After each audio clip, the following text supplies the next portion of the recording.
Hey guys, I just watched the Bethesda press conference, and if you didn't watch it and you don't want to watch the whole thing, I'm here to break it down to you, tell you what happened.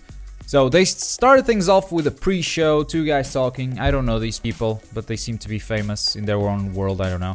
And the pre-show doesn't really have anything relevant. I mean, they started talking about the monitors and the sound that was gonna be in the room, just so you get an idea of how interesting that talk was. So let's skip right ahead to the main show. Pete Hines looks really good. This guy doesn't age at all. Here's a picture of him 10 years ago. It's amazing. But he introduced Marty Stratton to the stage, and Marty Stratton presented us with Doom. Doom, that's the title, not Doom 4, not Doom : anything. Doom, the original Doom, the first one. It doesn't look anything like the first one.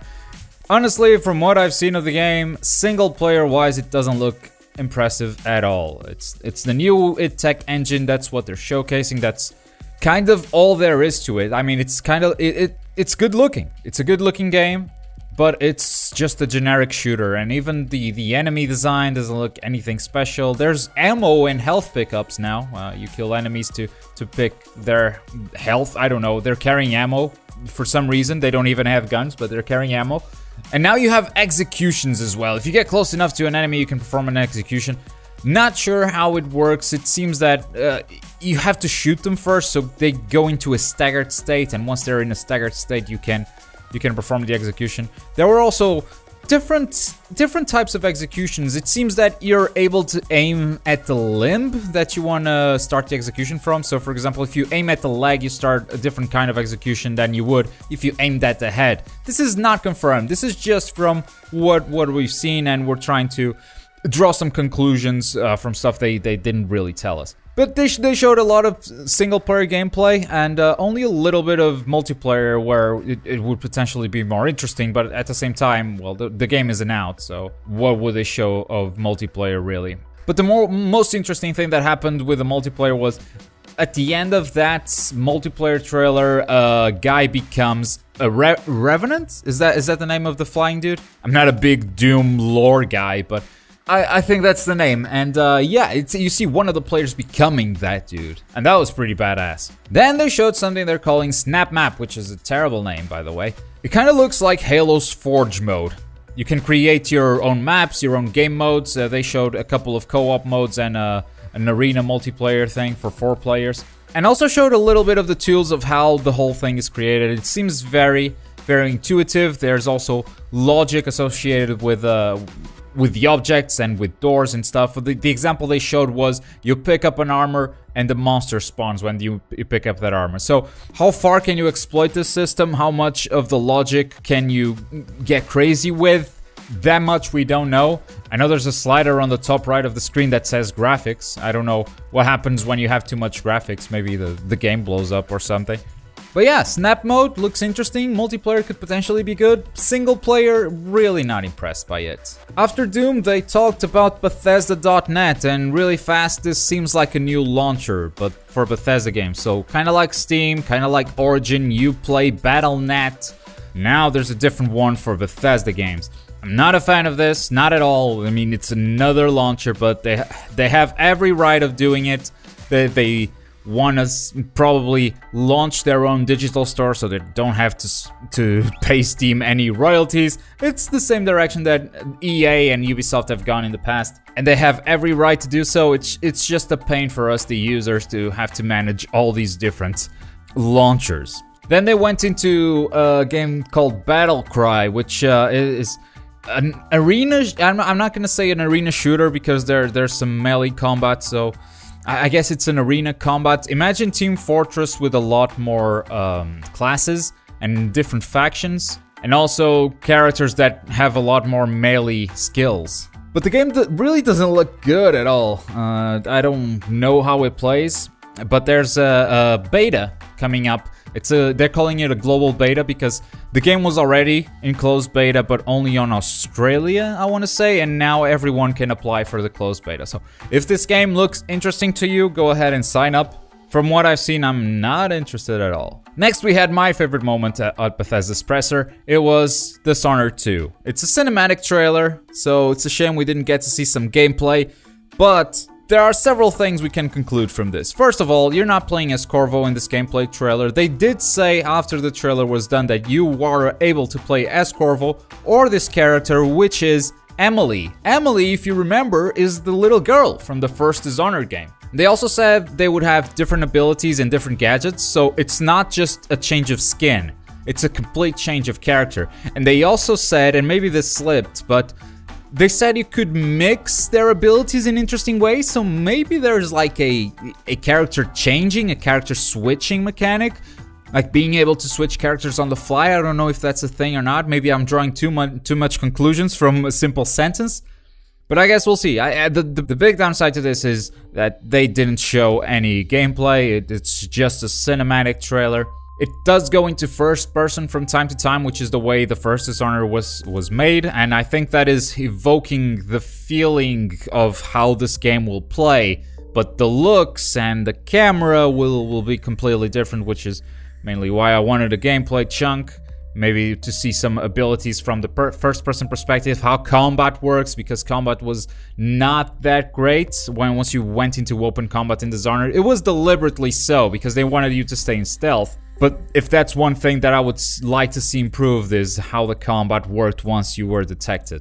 No release date yet, but it's coming out for PC, PS4, and Xbox One. And after that announcement, they said there was gonna be a Dishonored Definitive Edition coming out this fall for Xbox One and PS4. No PC, but I guess the PC version already looks good enough, and you can get everything like the original game and all the DLCs for cheaper on a Steam sale somewhere. So if you're on PC, you're good, I guess. Oh, and by the way, at the end of the Dishonored 2 trailer, the monitor started flashing, and it continued flashing through the whole conference. So, hey, glad those guys at the pre-show said the monitors were so great, and the resolution, and blah, blah, blah, blah. What a waste of time. They talked a little bit about The Elder Scrolls Online and its recent launch on consoles. It came out just last week, I want to say. And they showed I don't know if it's expansions, raids, areas, I don't know. It's 2 pieces of content they seem to be making for The Elder Scrolls Online still this year. It's still gonna launch this year. But hey, I don't like that game, so I didn't pay much attention, honestly. Then Pete Hines comes back on the screen and announces The Elder Scrolls Legends. This looks like Hearthstone, but in the Elder Scrolls universe. It's a trading card game, that much we know, and we know it's set in that universe, but they didn't show any gameplay, so we don't know how the game actually works. Is there a mana system? How is do attack cards receive? I don't know. I don't know. There's plenty of gimmicks to trading card games that could be applied. The level of complexity, the number of cards they're releasing at launch, none of those details are available as of yet, but the game was announced, and it's gonna be available on PC and iPad later this year, I believe. Then we had a very cool moment where Pete Hines said, hey. And with that, I am sorry to say that we have come to the end of our showcase.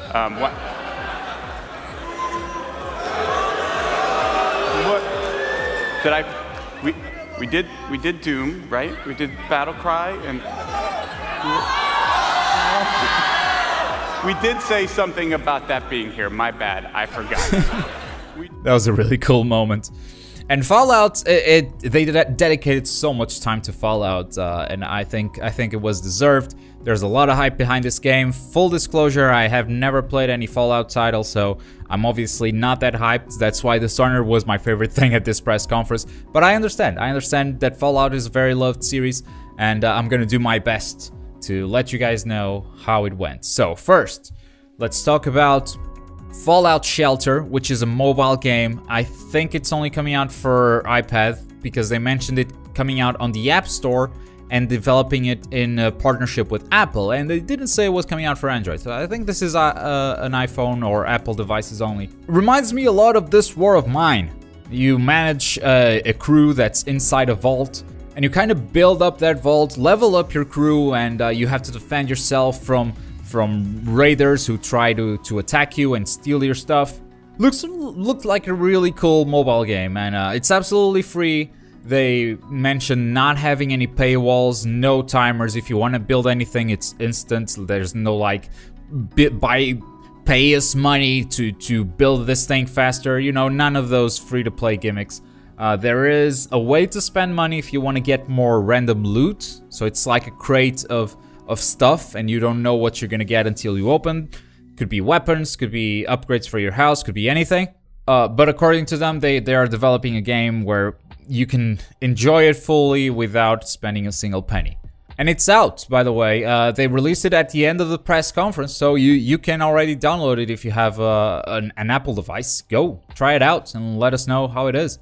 But onward to the big game, the big Fallout 4. They showed 4 trailers, actually 3. One of them was a slideshow of concept art, so we won't go into that. They started by showing the first few minutes of the game. The character creation looks really good. There's no sliders, no anything. You kind of press the mouse to change stuff. And you can customize the male and the female version. And they said they would generate a baby, which shows up later in that gameplay trailer, based on the couple. Now, I don't know how useful that is. It seems like a waste of time, because later in the gameplay trailer, you come out of the vault and there's no sign of your wife or child. So if they spent a bunch of resources to generate a child based on your looks, and then the child just dies in the first few minutes of gameplay, you could have spent the time better, I want to say. They show some dialogue, and they say the dialogue is fully dynamic. What this means is not only you have the options to respond what you want, but at any time you can walk away or you can shoot a guy in the face. You can just stop the dialogue. You're not locked in place.